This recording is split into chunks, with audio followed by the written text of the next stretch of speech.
The world is a fine place and worth the fighting for, and I hate very much to leave it. When Ernest Hemingway's Robert Jordan, at the close For Whom the Bell Tolls, lies wounded and waiting for his last fight, these are among his final thoughts. My father had every reason to think the world was an awful place. My father had every reason to think the world was not worth fighting for. My father had every reason to think the world was worth leaving. He did not think any of those things. Like the hero of his favorite book, John McCain took the opposite view. You had to have a lot of luck to have had such a good life. I am here before you today saying the words I have never wanted to say, giving the speech I have never wanted to give, feeling the loss I have never wanted to feel. My father is gone.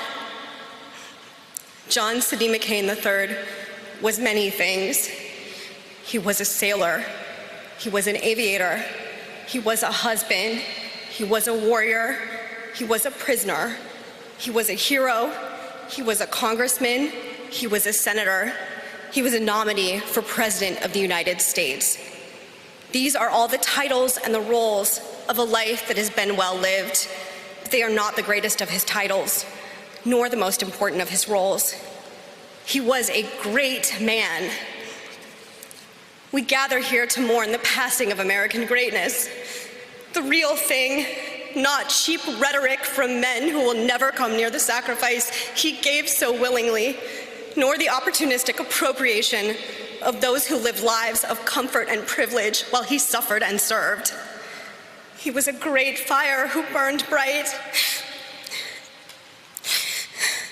In the past few days, my family and I have heard from so many of those Americans who stood in the warmth and light of his fire and found it illuminated what is best about them.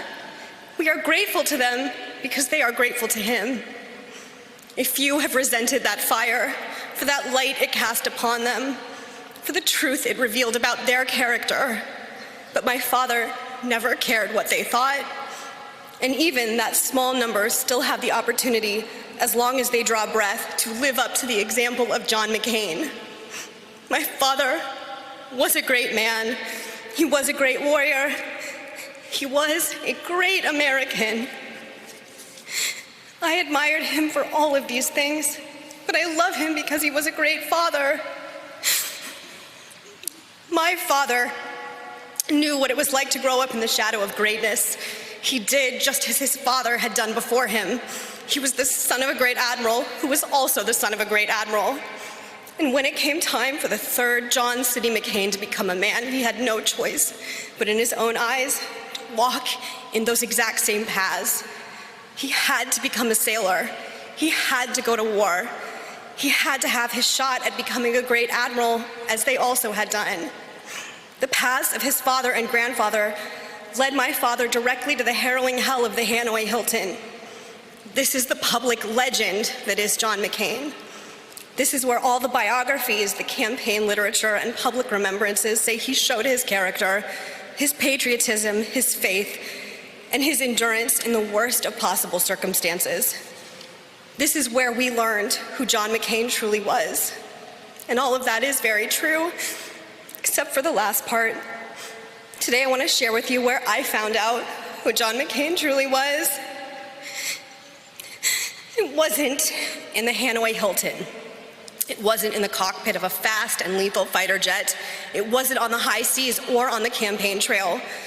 John McCain was in all of those places, but the best of him was somewhere else. The best of John McCain, the greatest of his titles, and the most important of his roles was as a father. Imagine the warrior, the knight of the skies, gently carrying his little girl to bed. Imagine the dashing aviator who took his aircraft hurtling off pitching decks in the South China Seas, kissing the hurt when I fell and skinned my knee. Imagine the distinguished statesman who counseled presidents and the powerful, singing with his little girl in Oak Creek during a rainstorm to Singing in the Rain. Imagine the senator fierce conscience of the nation's best self, taking his 14-year-old daughter out of school because he believed that I would learn more about America at the town halls he held across the country. Imagine the elderly veteran of war and government whose wisdom and courage were sought by the most distinguished men of our time, with his eyes shining with happiness as he gave his blessing for his grown daughter's marriage. You all have to imagine that. I don't have to because I lived it all. I know who he was. I know what defined him. I got to see it every single day of my blessed life. John McCain was not defined by prison, by the Navy, by the Senate, by the Republican Party, or by any single one of the deeds in his absolutely extraordinary life. John McCain was defined by love. Several of you out there in the pews who crossed swords with him or found yourselves on the receiving end of his famous temper or were at a cross purposes to him on nearly anything are right at this moment doing your best to stay stone-faced. Don't. You know full well that if John McCain were in your shoes here today, he'd be using some salty word he learned in the Navy while my mother jabbed him in the arm in embarrassment. He'd look back at her and grumble and maybe stop talking, but he would keep grinning. She was the only one who could do that. On their first date, when he still did not know what sort of woman she was, he recited a Robert Service poem to her called The Cremation of Sam McGee, about an Alaskan prospector who welcomes his cremation as the only way to get warm in the icy north. There are strange things done in the midnight sun by the men who moil for gold. The Arctic trails have their secret tales that would make your blood run cold. He had learned it in Hanoi. A prisoner in the next cell had rapped it out in code over and over again during the long years of captivity. My father figured that if Cindy Lou Hensley would sit through that and appreciate the dark humor that had seen him through so many years of cruel imprisonment, she just might sit through a lifetime with him as well. And she did. John McCain was defined by love.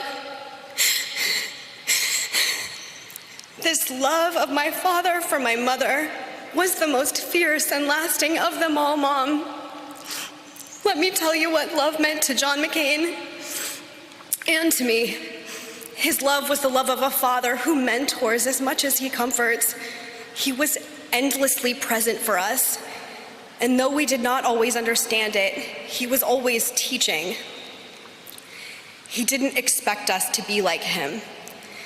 His ambitions for us, unmoored from any worldly achievement, was to be better than him, armed with his wisdom and informed by his experiences, long before we were even old enough to have assembled our own. As a girl, I did not fully appreciate what I most fully appreciate now, how he suffered and how he bore it with a stoic silence that was once the mark of an American man. I came to appreciate it first when he demanded it of me. I was a small girl thrown from a horse and crying from a busted collarbone.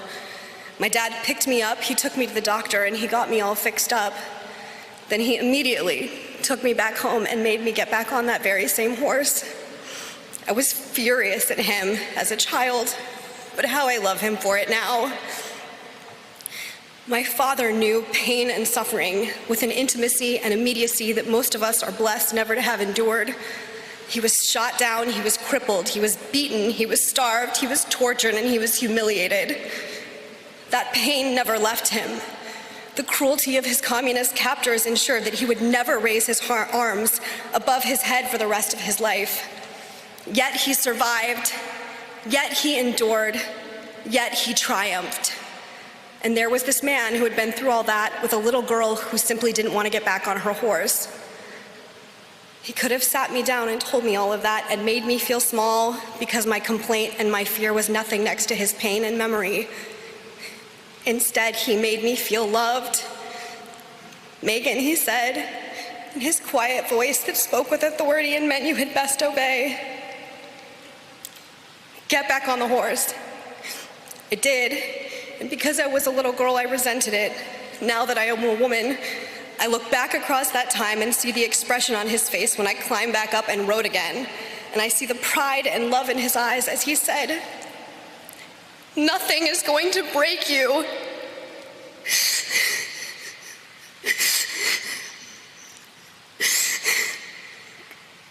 the rest of my life. Whenever I fall down, I get back up.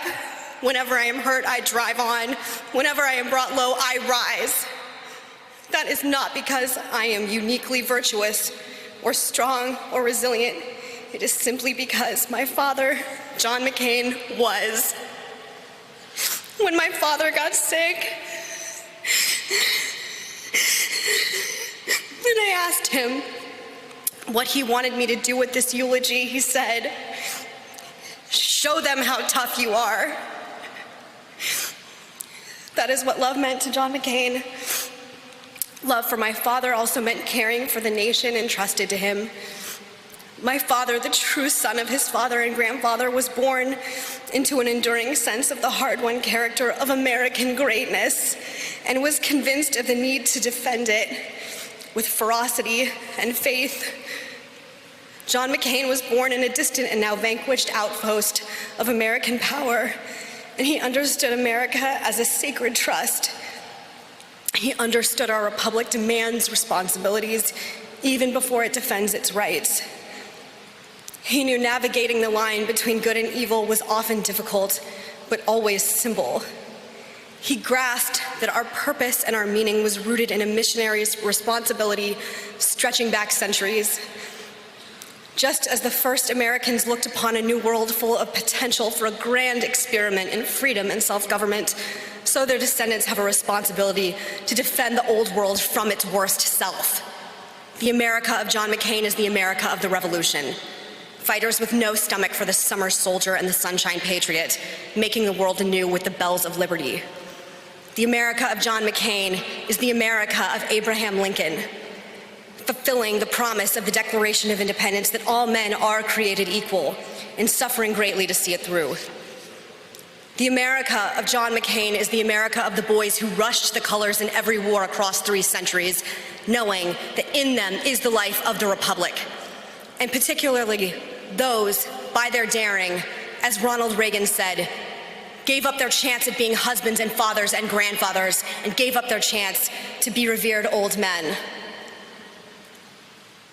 The America of John McCain is, yes, the America of Vietnam, fighting the fight even in the most forlorn cause, even in the most grim circumstances, even in the most distant and hostile corner of the world, standing even defeat for the life and liberty of other peoples in other lands. The America of John McCain is generous and welcoming and bold. She is resourceful and confident and secure. She meets her responsibilities. She speaks quietly because she is strong. America does not boast because she has no need to. The America of John McCain has no need to be made great again because America was always great.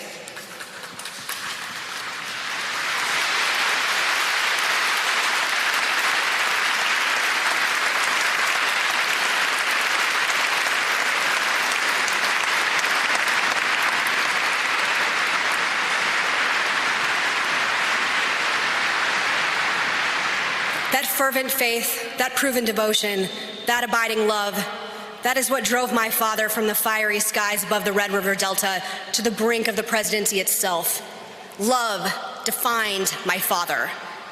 As a young man, he wondered if he would measure up to his distinguished lineage. I miss him so badly. I want to tell him that he did. But I take small comfort in this. Somewhere in the great beyond, where the warriors go, there are 2 admirals of the United States meeting their much-loved son. They are telling him he is the greatest among them. Dad, I love you. I always have. All that I am, all that I hope, all that I dream is grounded in what you taught me. You loved me, and you showed me what love must be. An ancient Greek historian wrote that the image of great men is woven into the stuff of other men's lives. Dad, your greatness is woven into my life. It is woven into my mother's life. It is woven into my sister's life. And it is woven into my brother's lives. It is woven into the life and liberty of the country you sacrificed so much to defend. Dad, I know you are not perfect.